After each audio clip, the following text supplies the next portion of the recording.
Hello everyone, and welcome to the latest installment in the Adventures in Crowdsourcing webinar series, Using Crowdsourced Data for Traveler Information. My name is Kevin Vita, and I'll be helping facilitate today's webinar. This webinar is sponsored by the Federal Highway Administration and hosted by the National Operations Center of Excellence, also known as NOCO. As a quick reminder, if you don't know already, at NOCO, we offer a wide variety of resources to support the transportation systems management and operations community. On the bottom left side of your screen, you can see a box called Useful Links. You can browse through those links for TSMO resources and news. Previous webinar recordings and case studies can be accessed from there as well. Now I'll cover a few logistics for today's webinar. We are recording this webinar, and the recording, along with the presentation slides, will be available through the on-demand learning section of NOCO's website. All the attendees' phones are in listen-only mode by default, but we'd like you to stay engaged by using the question/discussion pod for comments and questions. We have a question and answer session at the end of the webinar, so if you have any questions, we encourage all of you to enter them in the questions pod as they come to your mind at any time. The questions will be read out loud one at a time by the moderator, and our presenters will answer each question. So that is all I have, and with that, I'll hand it over to our moderator, Greg Jones, to start us off. All right, thanks, Kevin. So as Kevin mentioned, today's webinar is on the use of crowdsourced data for traveler information. And so we will venture into this webinar today, and we'll start off with a little bit of a background on Federal Highway's Everyday Counts program. This initiative on crowdsourcing for operations was selected in the round 5 version of Everyday Counts. And Everyday Counts is a 2-year initiative-driven program, and it started at the beginning of 2019, so we're about 20 months into this current round in EDC 5. And there were about 30 states that initially signed up as wanting to be involved with the crowdsourcing for operations initiatives. That number has steadily grown, and we're now up to 37 states that are pursuing crowdsourcing for operations. As part of the program, we track each state's self-reported progress through a 5-stage capability and maturity model, which is laid out at the bottom of this slide. And it goes from not implementing, where you have no interaction and involvement in the initiative, to the top level, which would be institutionalized. And as we've tracked up until this point in time, 19 of the states have at least advanced one or more levels in their use of crowdsourced data. And that's exceeded the initial goal that we had set for this program, which was 16. So it has proven to be a popular topic as we've moved through this. Our initial focus was in traveler information and incident management as the application areas that we thought had the most potential. But we also realized that there were other application areas that would be looked at as we move through the program, and some of those have started to generate interest as well. And traffic signal management, work zone management, road weather management, and maintenance management are other strategy areas that have started using crowdsourced data to implement their strategies. As it turns out, our innovation for crowdsourcing for operations has actually been selected for the next round, EDC 6. And as such, we will continue to move forward when advancing into all of these areas of operational strategies over the next 2 years as well. So some of the resources that we have had available to us through the EDC 5 program, workshops where we have focused in on specific applications and activities that could help a state or a local agency be able to utilize crowdsourced data for their operational activities. We've talked about how some of the states have actually taken crowdsourced data and integrated it into regional platforms and have taken the data and customized it to their needs within their local areas.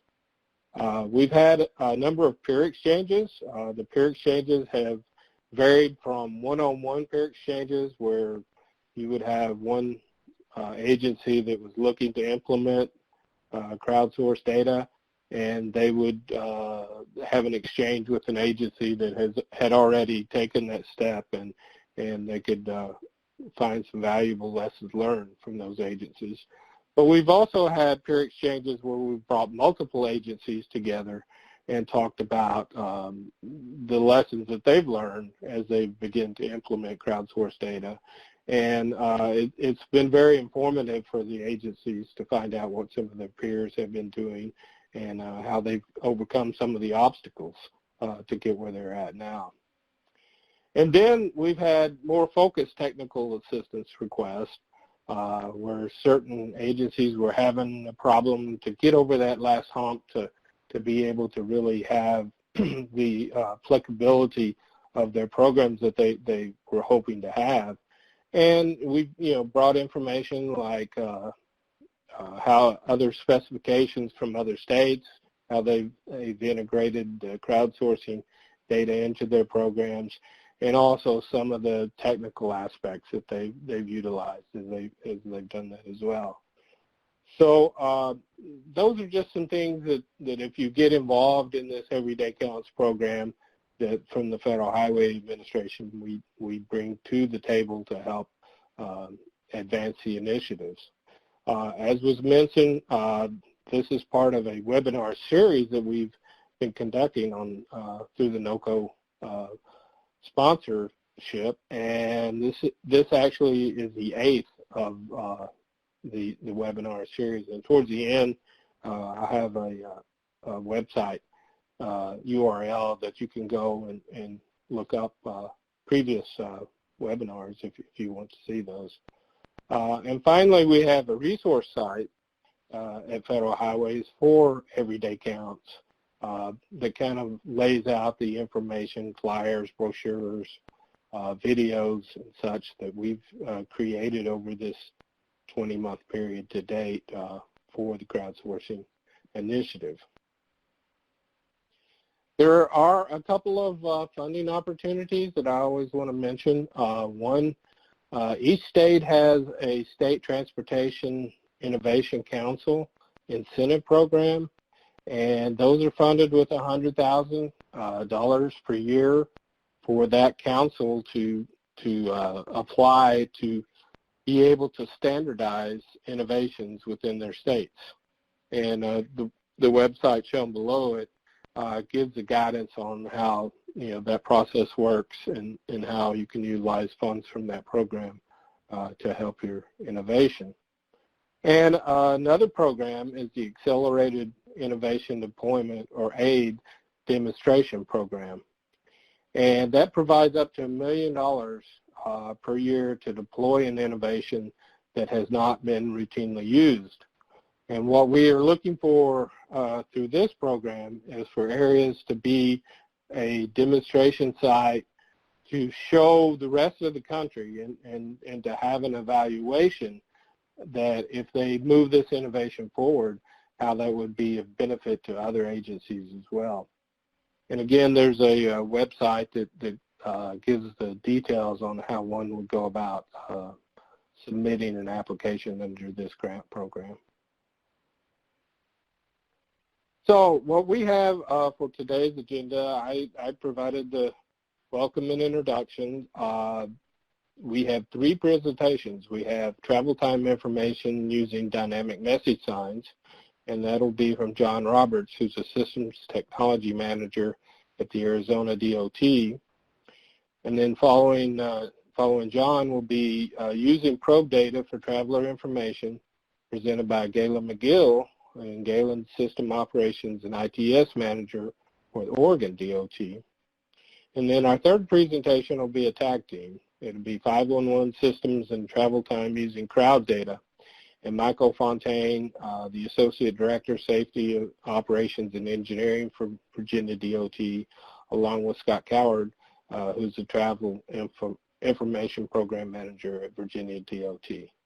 So that's where we're going to go for the next hour and 20 minutes. And so with that, we'll start off. I'll turn it over to John Roberts, and he'll give you information on his program in Arizona. Hey, thank you, Greg. Good morning, everyone. Hopefully you can hear me okay. So I'm going to talk a little bit about our experience in Arizona with crowdsourced data. I'm going to focus primarily on some of the applications we have implemented for probe data.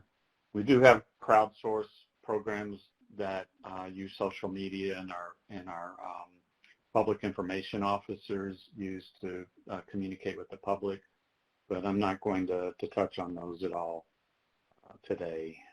So just a little bit about Arizona. We're the sixth largest state in the country. We got 4.5 million people in Maricopa County. It was the fastest growing county in the U.S. I don't know where it is now in the COVID age, but just a few months ago we were. There's approximately 6,600 centerlane miles across the state, about 29,000 maintenance lane miles in Arizona. So we're a big state, but not a lot of roadway, so we're spread out. We only have one traffic operations center in Phoenix, and there's about 3,700 employees in the Arizona DOT. So a few years ago, we started looking at where crowdsource information could help us with our system operations within the state. And we ended up going through a competitive procurement process that ultimately resulted in INREX as a provider for our third-party data. We also do use HERE data in our 511 system. This is not something that we purchased. It's through another party that built our 511 system, and they use HERE data.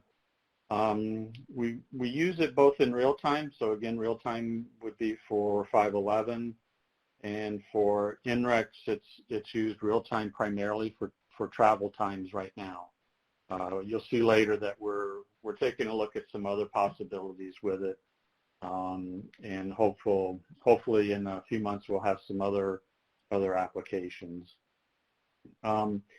We believe that we're institutionalized on our crowdsource approach, and I think this is borne out by the fact that we decided to enter into a 3-year agreement with INREX, and it's part of our 5-year plan. It's also rolled out to the regional area, so there's a lot of other jurisdictions that are using it for tools, and ultimately,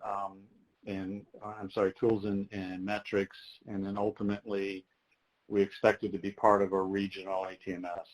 So again, that's something that's in the works and in process. Takes some time to implement that though. Just a little bit about what we do with processing management and access. So again, in real time, we're primarily using our probe data for rural travel time. So we have 95 DMSs around the state that before we implemented this approach, were essentially just traveler information messages that were independent of any kind of travel times, and all we had was static mileage signs out on our roadway. So that's something that's been in production or been live for well over a year. And we've actually gotten some positive feedback from constituents. So we believe it's been a great tool for us to, again, communicate better information to our drivers that are especially on the state highway system. Again, 511 uses the HERE data, but we also do data analytics based on historical INREX and HERE data. We archive the data from NREX, at least the data we use primarily for travel times, although NREX has data archive that we can use their downloading solution for us to do further analysis. Here is accessible through the 511 third-party vendor, but we have to ask for it specifically, so it's a little different approach. One of the things, too, that we needed to do, because we weren't sure when we first started out what to expect from the probe data, so we did some comparisons and continue to do that on an ongoing basis, just relative to ground truth, so someone actually driving the segment of the roadway, recording the time, and we compare that to the speeds that we got through the probe data. And then also loop detector comparison here in the Phoenix metro area. So we have a system of inductive loops that are placed around our freeway system, and so we also compared data that way. In general, we found that our travel times were a little more optimistic with the probe data, primarily because our system is built out with HOV or carpool lanes. So all of the data is averaged and aggregated for all lanes. We can't separate it between general purpose and HOV lanes. So the data tends to be, the speeds tend to be a little optimistic, and so we have not, at this point, decided to implement this approach within the metro area and just continue to use our loop detectors. We've had excellent response from our suppliers whenever we've had any problems. In some cases, they've been proactive to let us know that there was a problem, and we weren't aware of it. So again, we feel like overall this experience has been very productive, and I'm glad personally that we took this approach. I think, again, it's improved our operations of the system. A little bit more about what we do with how we use the system, how we use the data, and so forth. So we use a number of different tools, and from our third-party provider, we can use their PDA suite for traffic message channel data, and then their roadway analytics, which uses a different data that's a little more accurate. XD stands for extreme definition. We also, from a visual standpoint, we use Tableau, Google Analytics, Excel, and there's a custom analytics tool that I'll talk about briefly on how we're using some of this probe data in the Phoenix metro area. So I already mentioned that we integrate both loop detector data with our probe data. All of our data is timestamped, so we get a very accurate view of what times of the day that this information represents. And we've also shared this data across the state. So our agreement with our third-party provider for this data can be used by any government entity within the state as well as the universities. And then just another point, if anyone's considering this type of approach to use your vendor or your supplier, or if this is a custom solution, to make sure everyone gets training that's going to be using this. And so initially we had an agreement with our provider to train everyone in the region, and I think it made things more productive and effective in doing that. What I'm going to do is I'm going to talk a little bit about some of the specific applications that we're using it. I'll talk a little bit in more detail about travel time, and then following this, I decided just to put some screenshots just to show you some of the imagery rather than trying to integrate it into the text here in the slide. So some of these applications I already talked about, 511, rural travel times. We're also looking at a back a queue type of application using this data. NREX calls it dangerous slowdown. Our safety people are a little uncomfortable with using that approach, or that name, so we'll probably change that. But the bottom line is we're using this information to try to do segment-to-segment comparison and look for large decreases in speed. So this is something that's under analysis right now. We've already used it to identify some areas that look like a problem where we need to position more signage or maybe additional ITS features to communicate with the traveling public. We also use the data from a perspective of after action reviews, so we get an idea of what our mobility was during specific incidents, and we also use it for performance metrics. We've also used it for winter storm after action reviews, especially in cases where we've had complaints that it took 5 hours to get through an area, and we looked at the data and it wasn't consistent with what the complaint was, but it's also been used to identify some improvements as well.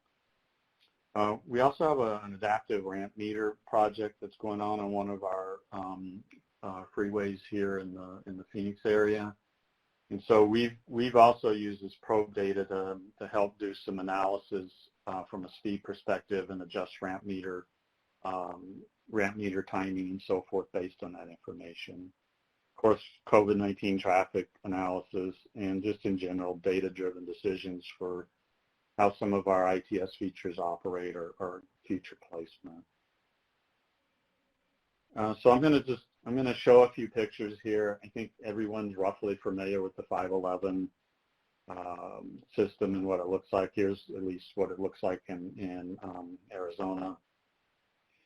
A little bit more about our travel times. So when we decided to use the probe data for rural travel times, we decided we had to build our own data pipeline, which is nothing more than taking data from one source and transforming it into another format and then moving it into another system.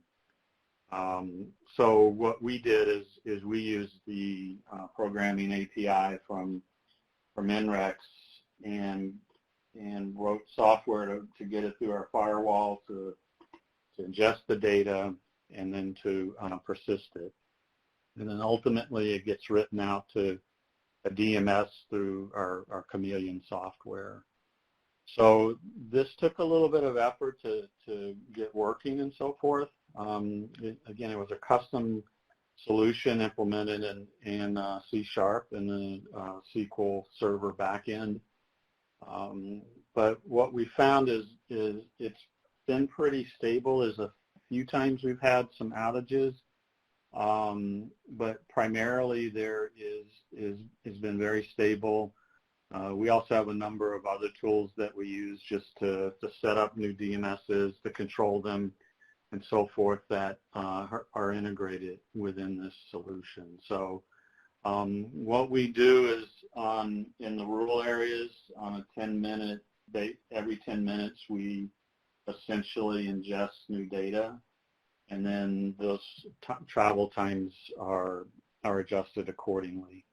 If we get a situation where the system is shut down, for example, we got lane closures or part of one direction is shut down completely for some sort of incident or weather, then we stop posting the travel times because they'll calculate it into some sort of incredible time, or we can't really provide an accurate travel time. So that's another thing that we do in those cases. So this is a very brief overview of how we've implemented our probe data as using travel times.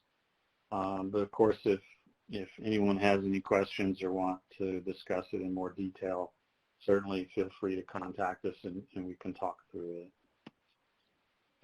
This is a little bit more about using the probe data for slowdowns, and this is a heat map. Hopefully you can see the the spots that we have determined over, the last few months we've collected this data. So even in the pandemic, we see some situations where we have some conditions where we may again need to put more signage or ITS features. The two at the bottom of the state are Border Patrol stations, so you tend to have a lot of slowdowns in those areas, either coming from California or coming up from Mexico. Some in the urban area in Phoenix. This one is actually one of our freeways that terminates into a signalized intersection. Up here is I-15. There's a construction zone up there. So this is also a construction zone here on I-40. So it's identifying some areas that, of course, we need to take a closer look at and determine whether or not we need to add some communication and so forth. Next thing, again, traffic metrics. So this is how we tend to track things such as changes in COVID, traffic volumes, or just some of the standard performance measures on a monthly basis and so forth.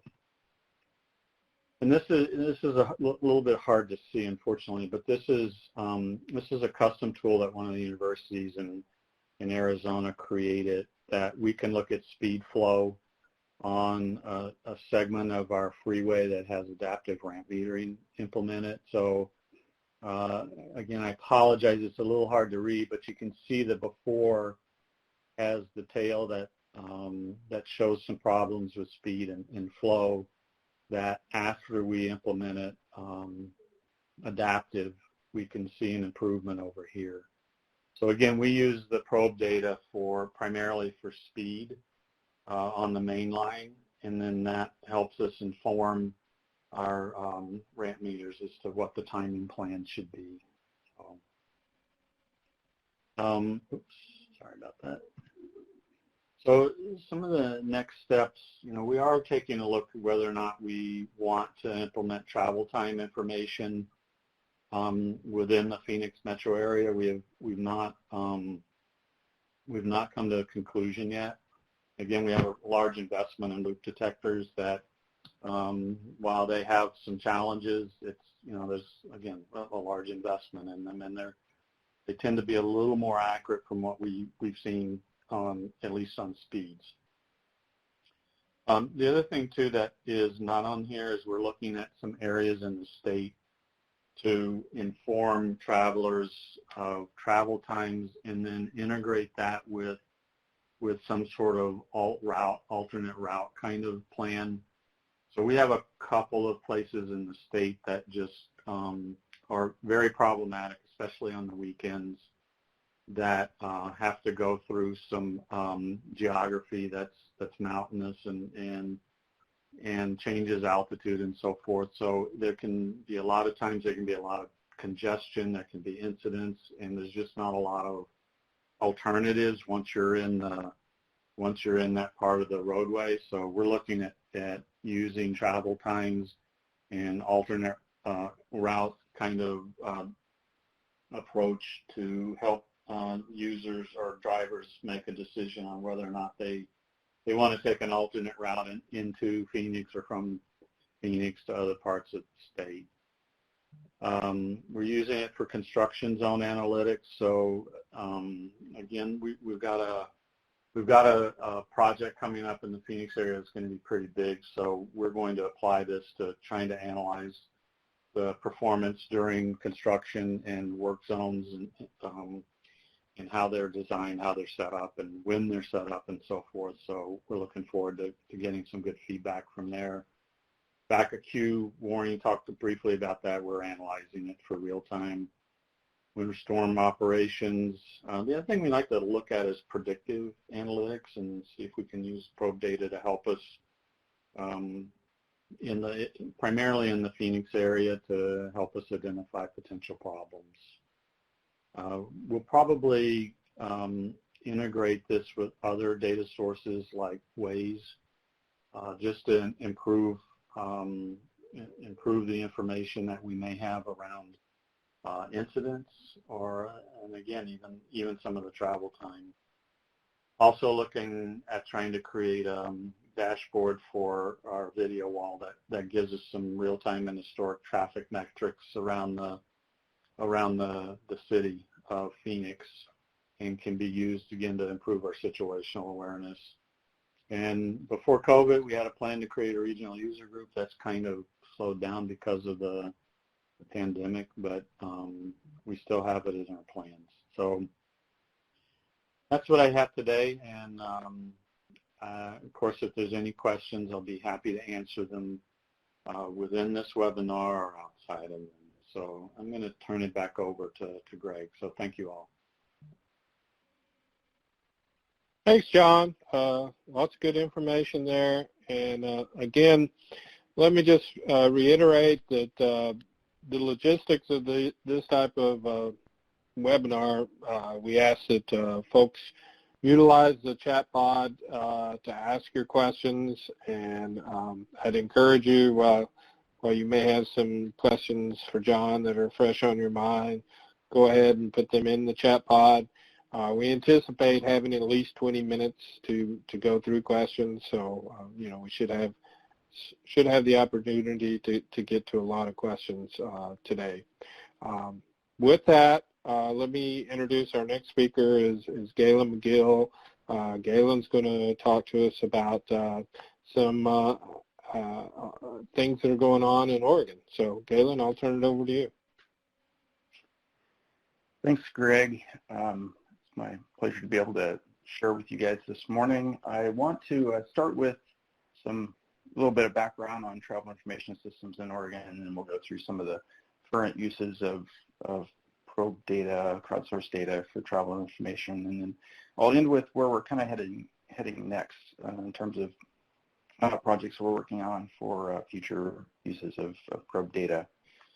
So this is our TripCheck website. It's a website. In fact, this year's our 20th anniversary, so we've operated that since 2000. Kind of our flagship kind of travel information product from a website. And I like to share this kind of usage data with folks because we've talked for years about, well, what's the future of public sector operated travel information systems as more and more outlets or sources of this data are available.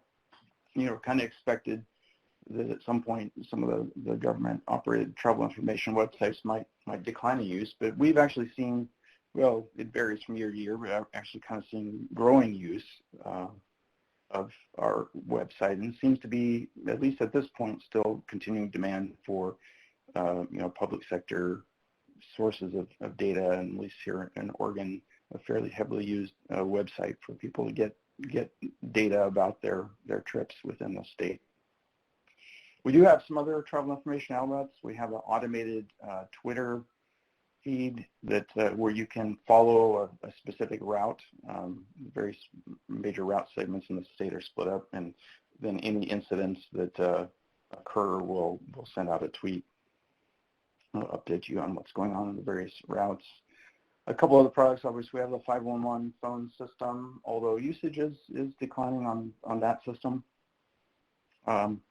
We also have a product we call TripCheck TV, and what that is essentially is a user configurable system where you can select the traffic cameras you want to see, and you can select the routes you want to see, and it will, you know, this is, if you actually saw it operating, it actually scrolls through the cameras and will scroll through the various incidents happening on the route and provide alerts and that sort of thing. But it's useful in, say, a building lobby display, or we're actually running it on a couple of cable TV stations within the state. So the other part of our system is actually making our data available to others, and we just completed an update. In fact, just here a couple weeks ago, launched updated version of our data portal. It's now more of a true API data portal. So you can see on the left some of the data sources that are available there for others, third parties to pick up. Data available in both XML and in a JSON format, as well as, you know, we've got some things like the new federal work zone data exchange data that's supported.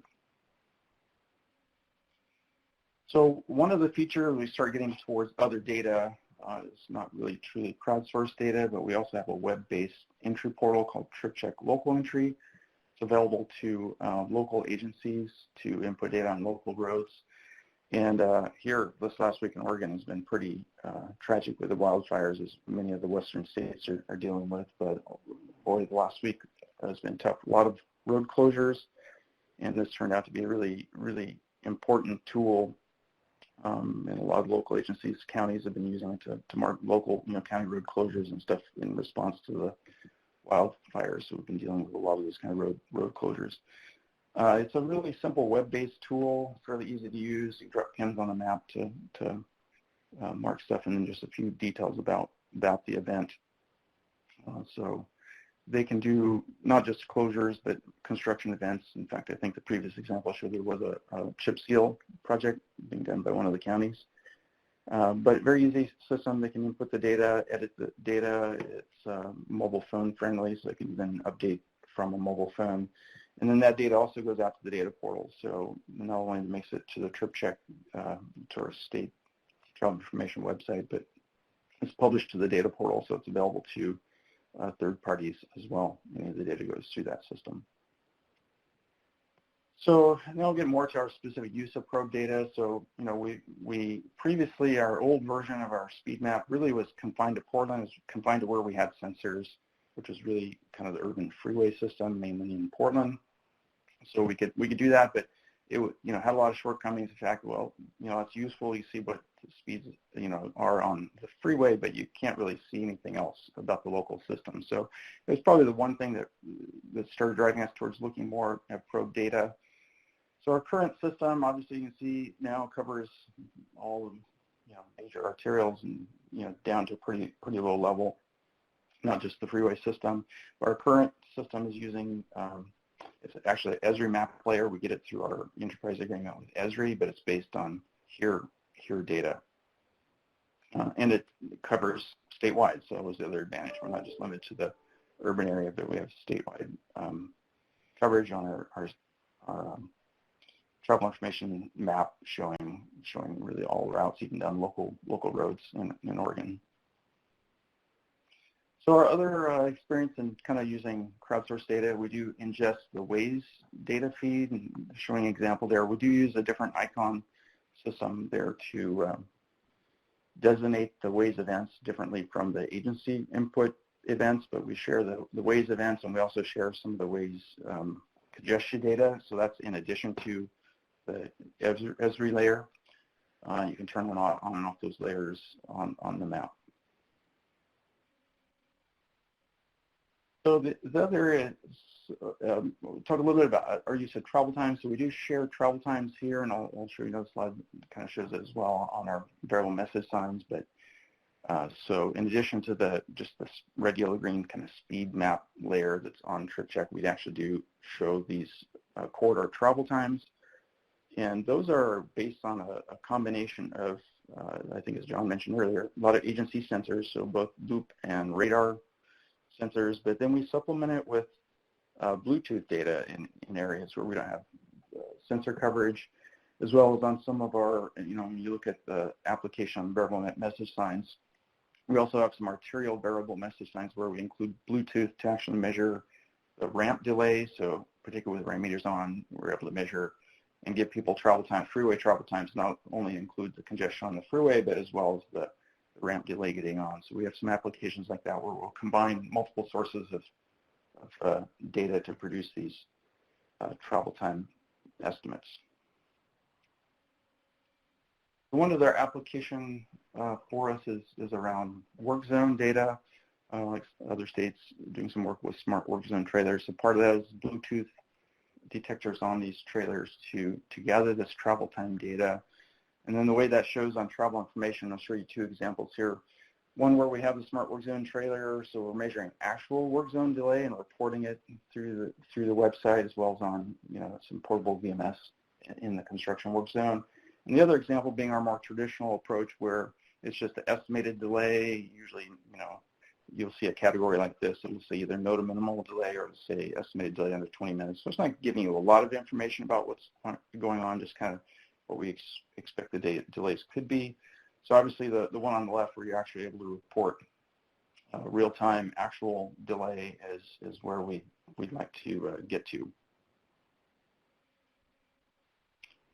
The other thing that the work zone, gathering the data about work zone delay allows us to do is provide some notifications to our construction offices about what's going on. So example on the right of what we're able to do. So if delay exceeds a certain threshold getting through the work zone, we can provide a delay and then as well as some notifications as when the delay has gone away. So this is probably the more interesting part when we talk about where we're going with probe data next. So the first one there is where we like I said, our current map is a Esri base map based on here data. We're planning to go ahead with that. We just recently, earlier this year, established an agreement where we have access to INRIX data. So we're working on access or working on utilizing access to the INRIX API, and are planning to replace the Esri map tile with INRIX tile. One, it updates faster than the Esri tiles do, and we're hoping to make use of that. And so that's one of the kind of probe data projects we've got on the list. But the other one is taking that example I just showed you using that smart work zone stuff to be able to do real-time delay and report that on our travel information website for all work zones without the use of the smart work zone trailers. The idea being that dynamically, once we know the work zone location, but dynamically pulling down the INRIX XD segment travel times and measuring delay in an automated way through the data we have about where our work zones are and data we have about our incidents are. So the intent is to do that definitely for work zones and as well for incidents as we can, so we're actually able to report to people what the actual delay is resulting from the incident or resulting from the work zone versus just estimates, which is what we're doing today. So we do plan to, I think some of what John's mentioned, looking at the real-time probe data uses for travel time on DMS. Definitely what we're intending to do is replace our use of Bluetooth with some of the INRIX XD segment travel time measurements and hopefully eliminate the need for the Bluetooth hardware. So it's one of the things we're looking at. Whether or not we also use it to replace some of our other traffic sensor data in our travel time system or not is still kind of something we're evaluating. And then we're also looking at the queue warning application. We have a number of those around our active traffic management system. We're reporting queue warnings on systems, but obviously that's right now somewhat discrete based on discrete sensor locations, whereas the probe data will provide us the ability to more precisely detect and measure back of queue and that sort of thing to provide warning. We're also looking at the incident detection piece of that. The INRIX API has some features around detecting something that's happened on the system, but I put a question mark behind that because we're not certain whether that's something we'll move forward with, but certainly something we're going to continue to evaluate and look at that as a potential detection source. We just want to make sure it's reasonably accurate for us. We had some bad experience early on with use of OnStar data, and now the staff are a little gun shy about these automated incident detection algorithms because we had a lot of inaccuracy with our previous attempt to do that with OnStar data. So the last project I'll talk about here is one I'm pretty excited about. It's kind of looking at the future of probe data, and it's a project we're calling the Connected Vehicle Ecosystem. It's really driven by a project for our road usage charging effort as we try to scale that up to be a full production system. But it's focused on getting data directly from vehicles, and in this case to specifically support road usage charging. So we're going to be looking at the internet connected vehicle type of data, but as well as integrating data from VDOT type applications as well. But given that we're moving forward with this project for road usage charging, we're also adding some funding there to look specifically at some of the safety and mobility applications for connected vehicle, but the idea being a cloud-based data portal for both, two-way, both gathering data from the vehicle, either from, like I said, internet-connected, cellular-connected vehicle sources or directly from roadside radio type sources, as well as being able to push messaging back out and process that data. So that's kind of, I guess, that'll be a few years in development, obviously, but kind of the future direction we're heading for looking at how we gather and process and make use of probe data sources. So that's kind of a quick overview of kind of where we're at with use of data within our travel information systems, and probably a little bit more about where we're heading in the short term and a little bit longer term. So with that, I'll turn it back to Greg. Thanks, Galen. And our thoughts certainly go out to the folks on the West Coast that have been dealing with the fires out there. I know it's been pretty devastating in a lot of areas. But it does point out an example of the need to have traveler information in areas that normally are not covered through congestion areas. And in the Southeast, I think they're looking at that too, at the number of hurricanes we've had to deal with this year and in the past few years actually too. So it does bring out another point that crowdsourcing data can provide information in areas that are not normally covered. We'll now transition to the Virginia DOT presentation, and we have Scott Coward and Mike Fontaine. And I think, Scott, you were going to go first? Yeah, that's right. Thanks, Greg. Appreciate it. Scott Coward here, and so I just wanted to start out by just giving you a little background on our 511 system, the Traveler Information Program.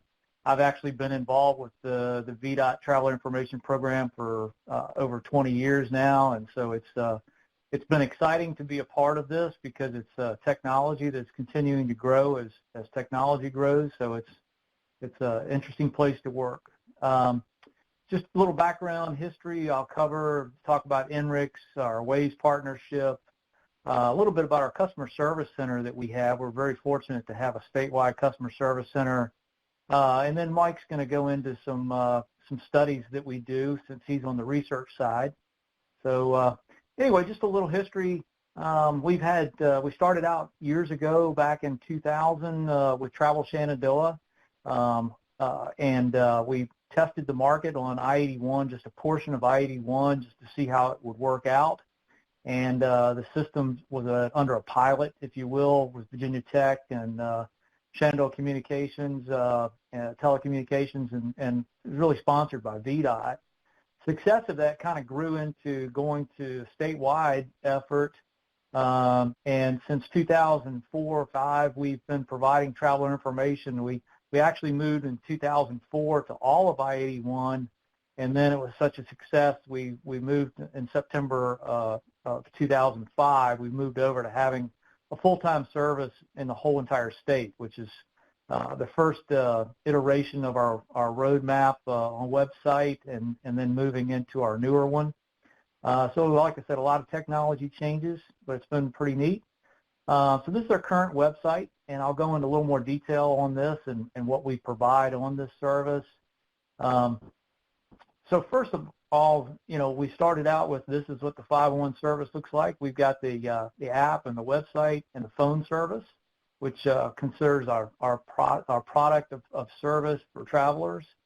And so we'll bring that in, and then I'll bring out a little bit of the motion of what we actually provide. First of all, travel times. We provide incidents, work zones, road construction and conditions. I-95, we did a multimodal, and that went over very well up in Northern Virginia. We provide weather, and of course we have cameras. We have about 1,500 cameras across the state that we provide information on.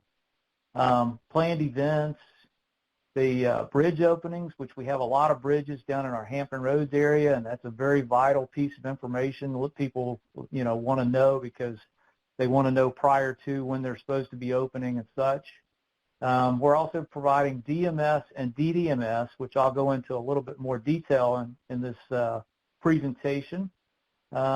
We provide rest area information, where they are located, what they have to offer, and we have our mile markers. We have the 1/10 of a mile markers throughout the state on most of the interstates, so we provide that. And then we provide a source out to our people, and our people are really our internal sources. VDOT's internal folks use it quite a bit, and for weather and just on their daily use. So it's a big part of operations.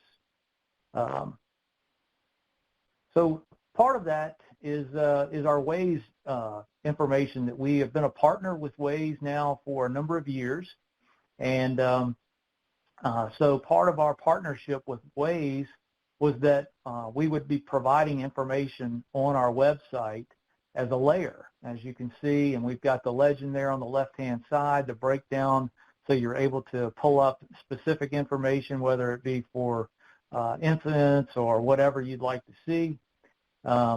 We also were a part of an initiative that was opened up last year dealing with the unplowed roads, and our deputy commissioner was actually a part of this backbone of this dealing with Waze. And so unfortunately or fortunately, however you look at it, we really didn't have any snowstorms to test the market on this last year. But anyway, it was a great partnership, and we look forward to seeing the outcome of this. We also are members with INRIX, and so along with that, we've been using INRIX now for many years as our vehicle probe information source. So along that, we do provide the traffic speeds throughout the entire state. As you can see, it's basically 4 different colors, and that's been very helpful. And so but one of the biggest things that we've been involved with over the years that has been developed, it started out back called Reach the Beach campaign, and the background on this was that we previously had a commissioner that his brother lived in Maryland, and he apparently went to Virginia Beach quite often, and he told his brother, how come you don't have any signs that tell which way to go to get to Virginia Beach the quickest? And so our office was contacted, and one thing led to another. We put out a number of these signs, so it's more of a point-to-point destination signage, and so we started it out, and now we're actually working on 19 signs, and we have 464 DMS signs around the state. But they've been very effective, and we have seen the results.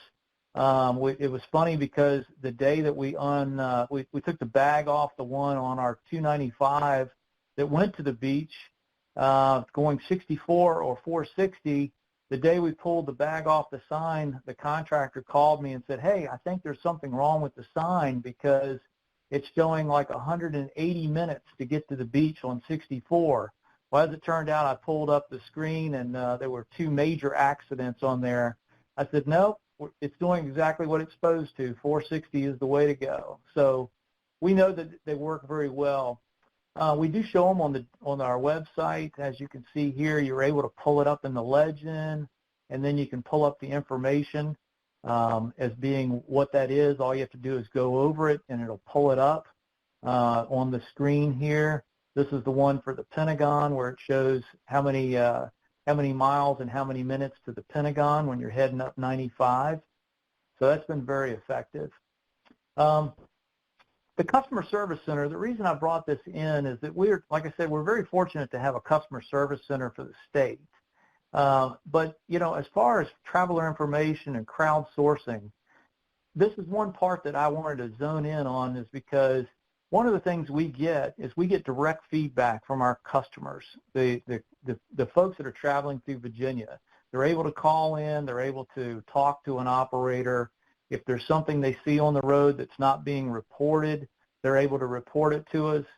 But the case in point that I wanted to put out here is that some years ago, we were working in the winter time. We always will augment if the storm gets so bad. I will actually open up an augmentation site at our central office here in Richmond to support our statewide CSC that's out in Salem. Anyway, we were receiving numerous calls during this time period, and there's a road out on I-77, which is out, as you can see, it's out towards our western side of the state.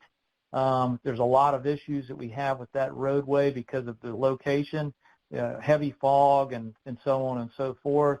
But anyway, the reason I bring this up is that we were taking calls, and we started getting repeated calls on I-77 in this particular instance on March the 30th.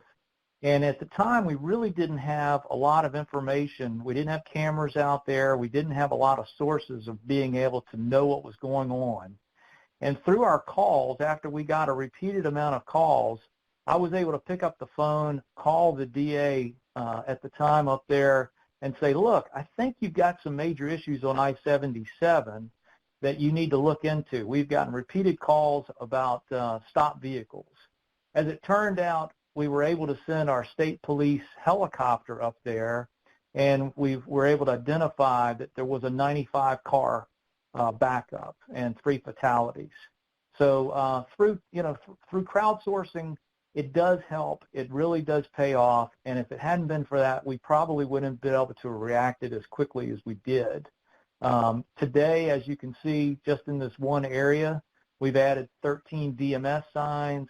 We've got 25 CC cameras up there and a lot of other devices. But those are the main things I really wanted to bring out about how crowdsourcing really does work. So now I'm going to turn it over to Mike. Mike, you're going to talk a little about research. All right, thanks, Scott. So up to this point, Scott has been talking about some of the real-time traveler information applications where we've used some of the crowdsourced data.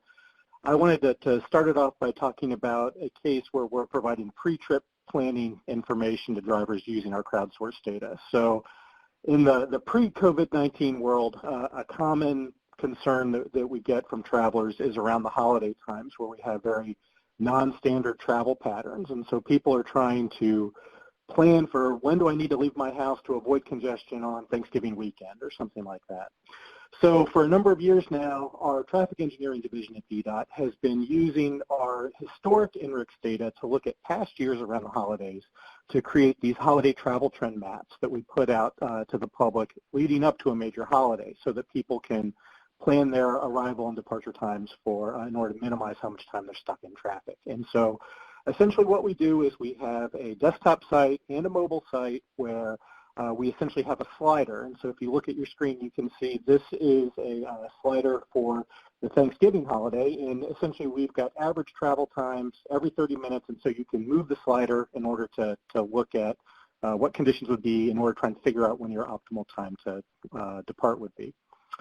So essentially what we do is we get 3 years worth of speed data from the last 3 years, and then we filter that in order to remove anything that is particularly abnormal that year.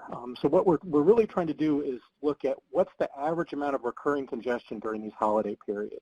So we don't want to capture the congestion that's occurring because of like a major tractor-trailer incident on a highway. So we filter out that information, or if we had a winter storm around Christmas time or something like that.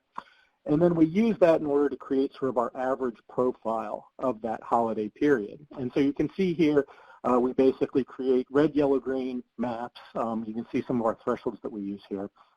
And so what we have is a data scientist who works in our traffic engineering division who processes this data. And so what I've got here is sort of the sanitized snapshot where the data scientist has taken the last 3 years worth of INRIX data, and this is on I-95 North going between Richmond and Washington, D.C. And so they filtered out all the small non-recurring incidents and tried to create sort of what the expected level of traffic would be on Memorial Day. So this is our projected traffic on Memorial Day in 2019. And so if we look at what actually happened on Memorial Day, it's a little bit noisier because naturally there's going to be incidents and things like that that happen on a non-recurring basis. But if we look and flip back and forth between the two, you can see that the basic patterns of where the major congestion were are pretty similar. And so this ends up being a useful technique for us in order to provide it out to the public in order to try and do some of their holiday trip planning. And so this actually gets picked up on by the major media outlets. It gets a lot of very positive coverage. It's very well received by the public. Just to quickly talk about a couple of research topics, I think Arizona and Oregon both talked about work zones. So work zone management is certainly an issue for VDOT as well. One thing that obviously everybody's interested in is the queue measurement, queue management part of the equation. And so one of the things that much like the other states, we've invested in smart work zones in Virginia, but we're also looking at ways to try and use the crowdsourced data in order to try and improve our estimates of where the queues are so that we can better inform drivers that they're approaching slow traffic. So one thing that we've done in Virginia that's a little bit different than a lot of other states is I think the other states have mentioned how there is the INRIX data that you can get at the TMC level or the XD level.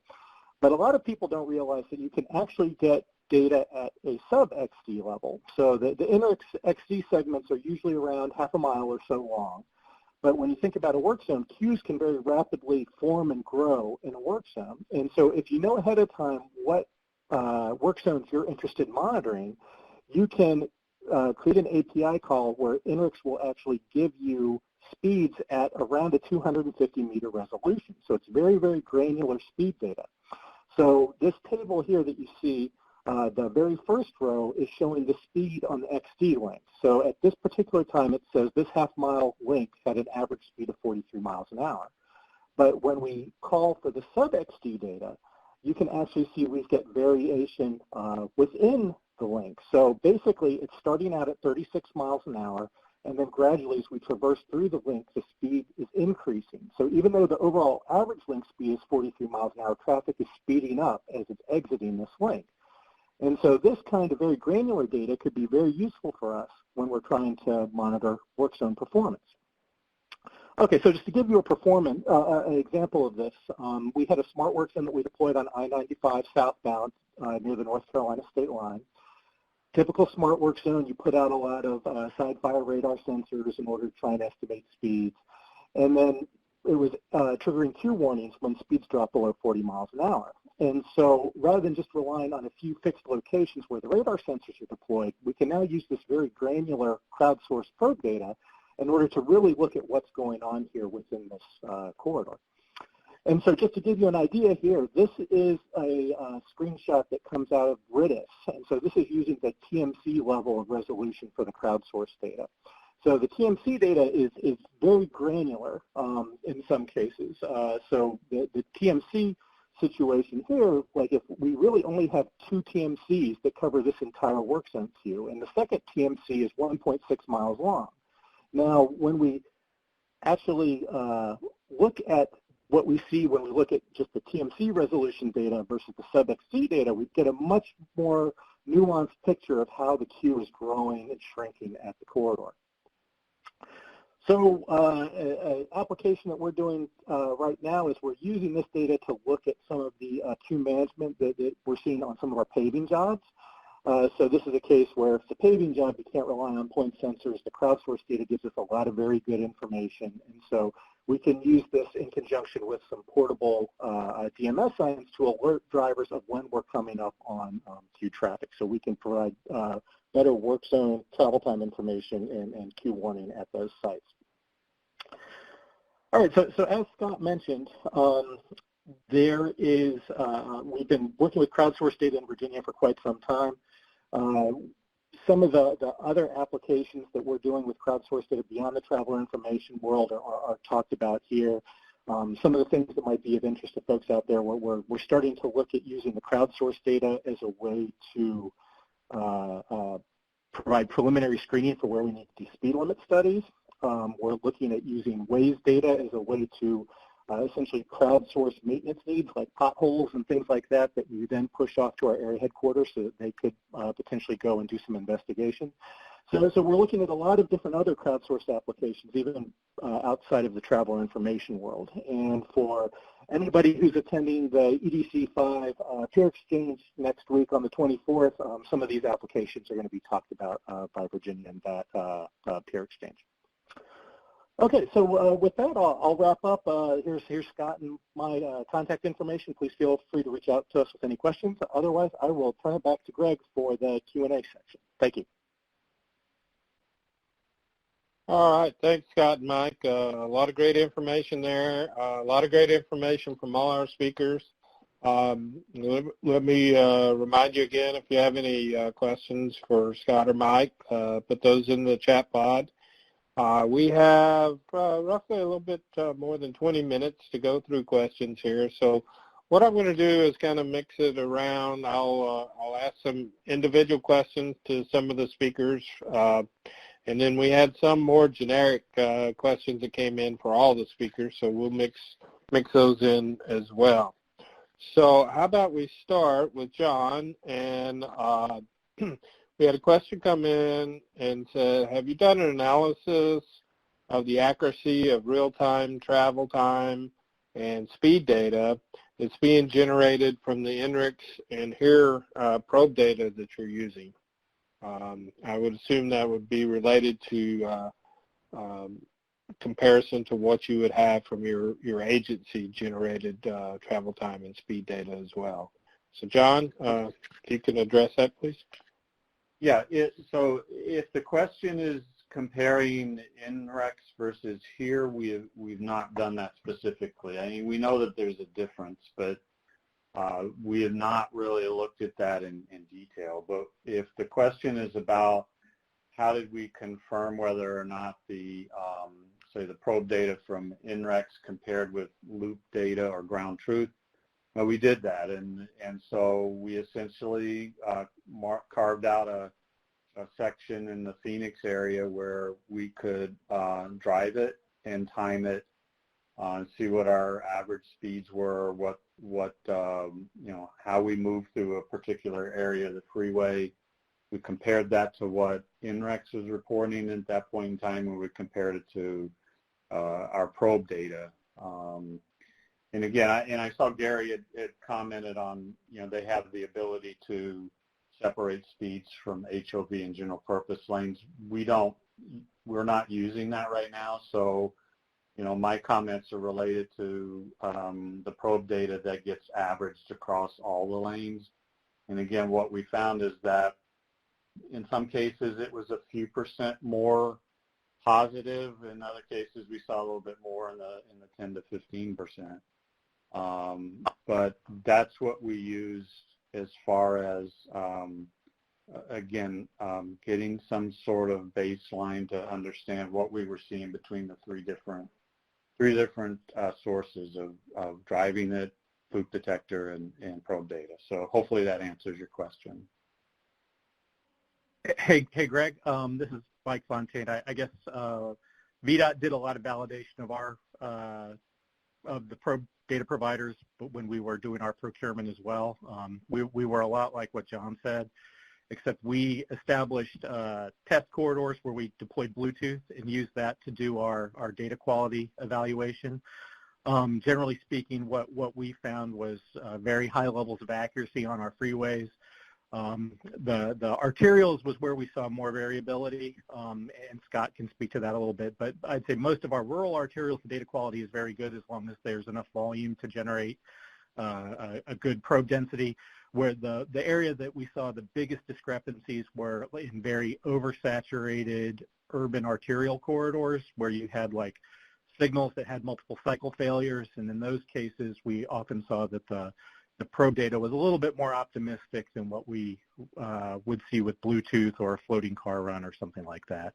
And then if anybody's interested in a lot more detail, I-95 Corridor Coalition has a lot of very good validation reports where they've got the various providers that they're evaluating that are all posted up on their website that you can look at years worth of reports that they've produced there of the data quality validations for travel time.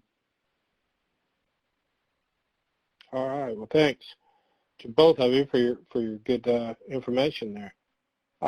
So let's let's go to Galen. And I know you responded to a couple of things in the chat, but I think it'd be good just to kind of take a minute and speak to the group here. There were a couple of questions about TripCheck and whether or not it was an app, if you had an app for it, or if it was done by a contractor, or you know, how can you use the website. So if you could just take a second and give us a verbal answer to that for some of the people that may not have caught that in the chat pod. Sure, Greg. Yeah, TripCheck's it's ODOT developed, so it was internally developed. The website was, and the question about the app, we made a conscious choice not to go the app route, and instead focused on a responsive web design. So the website will reformat based on the size of the screen you're looking at it from. So you'll see a mobile-friendly kind of web view of the website if you're on a smartphone or a tablet versus on a computer. So, and we made that choice just because ease of maintenance, easier to maintain a web app than it is to develop and maintain true smartphone apps. But so anyway, that's the design for TripCheck from a mobile perspective. Thanks, Caleb. All right, so the next question would be for VDOT, and I'll let Scott and Mike arm wrestle to see who answers this one. But does VDOT receive information from calls that go to 911 versus the customer service line? And if so, what is the conduit or arrangement for that information flow?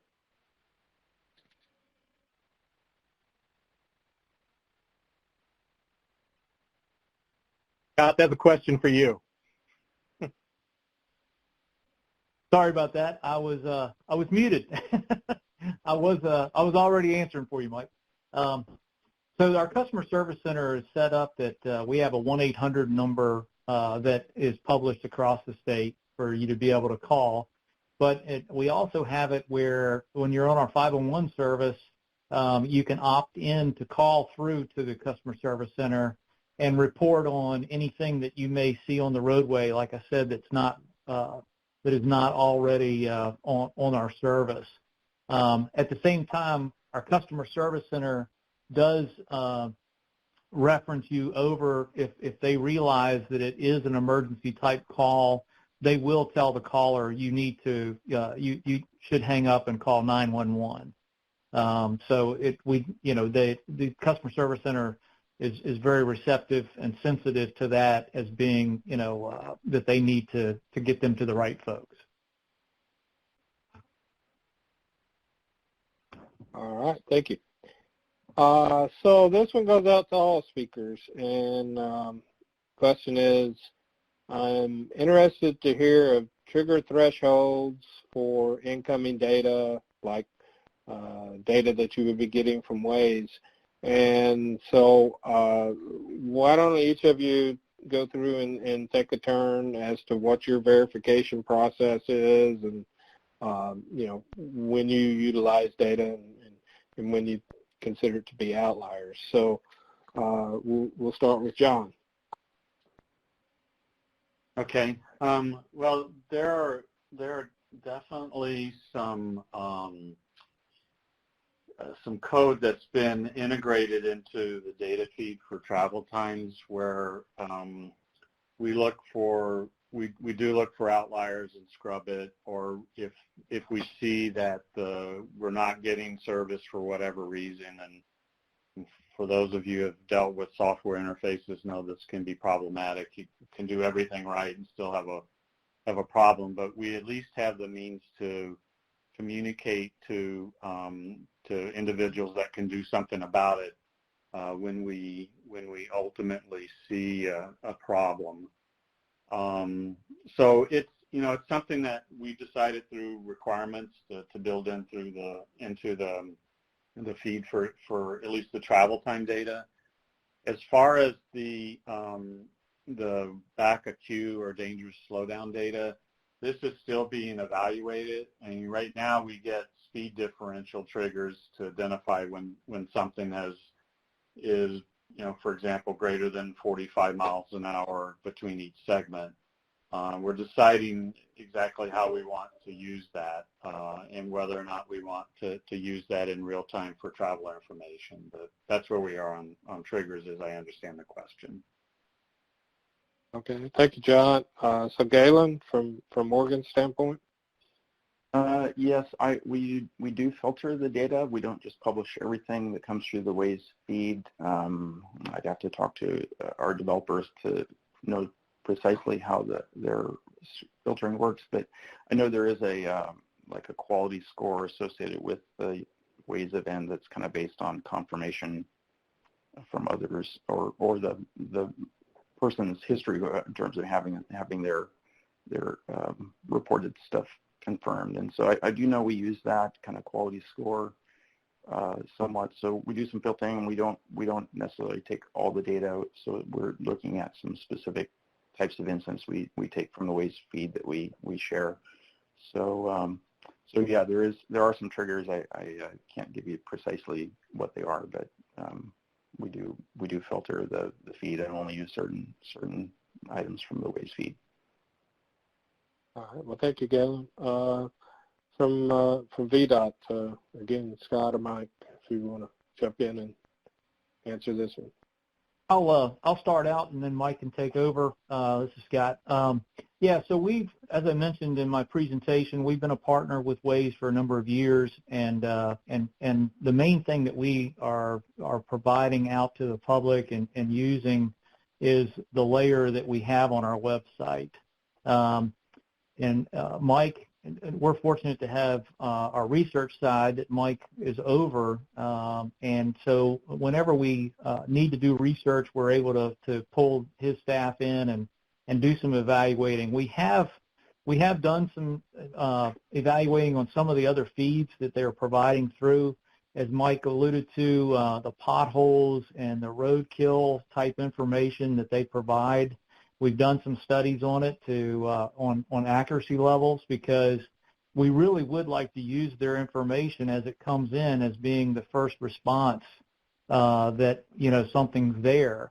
But VDOT, so far we're still evaluating it, because the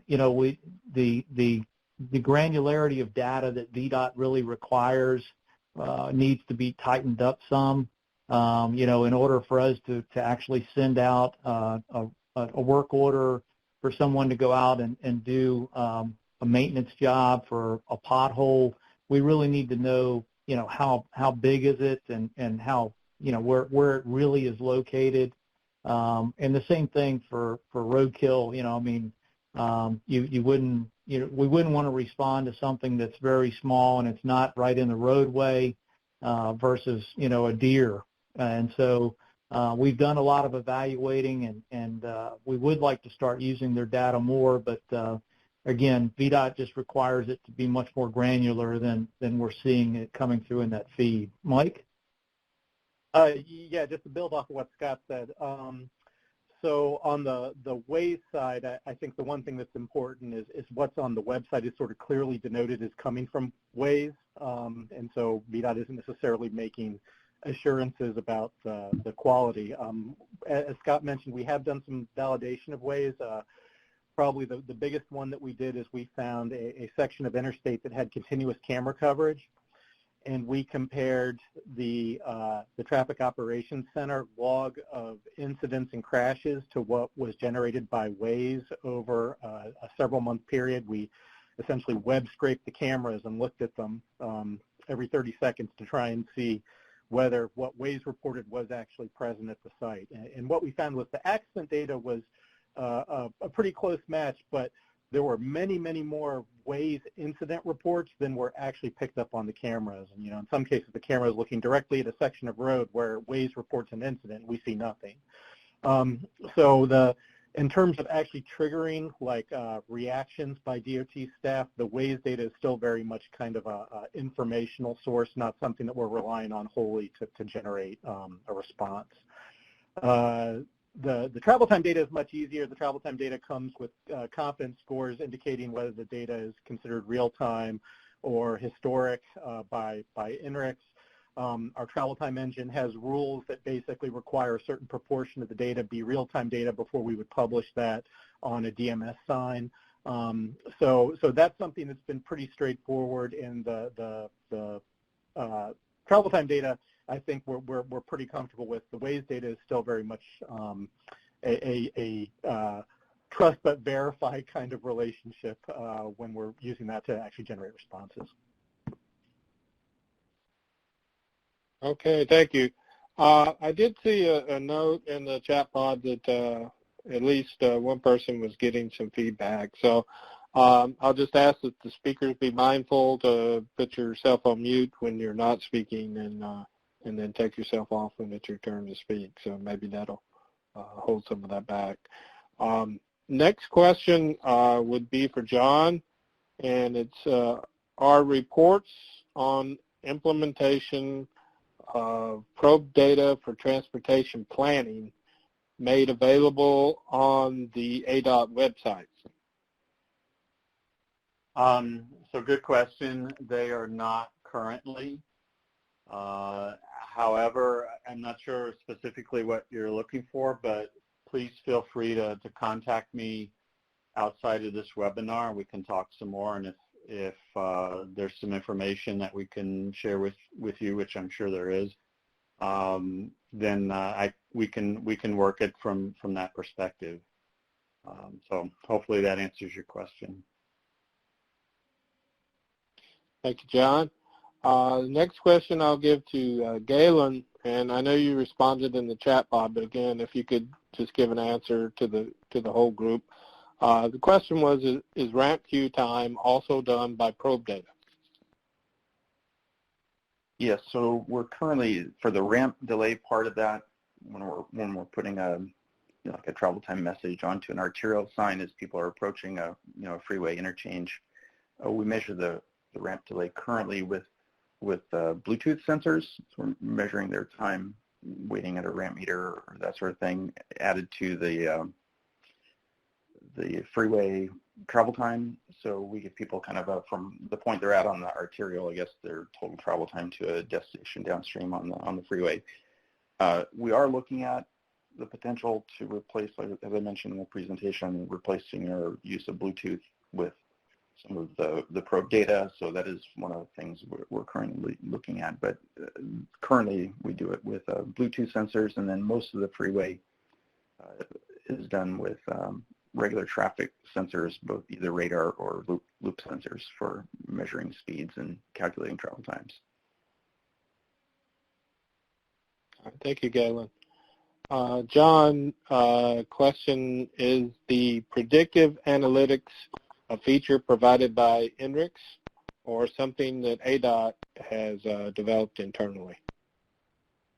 Okay, so the mention that I made of that was what we're trying to do is consider whether or not we can use the data in a predictive fashion.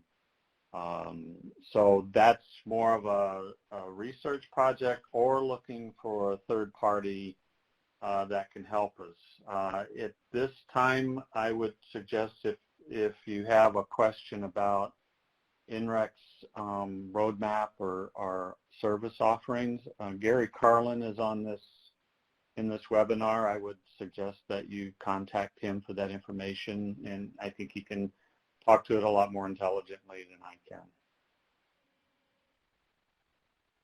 Thanks, John.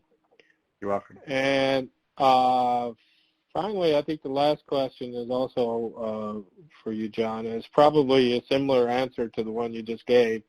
Is there any potential to overcome the aggregation of HOV and general purpose lane speed data? And I know Gary had mentioned that they do have that capability available, but and so I assume in your case that is just not a function that you're collecting at this point in time. Is that correct?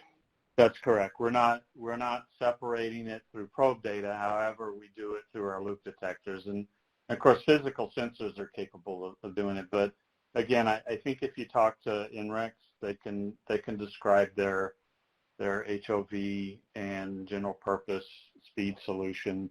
We just aren't using it right now. So again, hopefully that helps. Okay, thanks so much.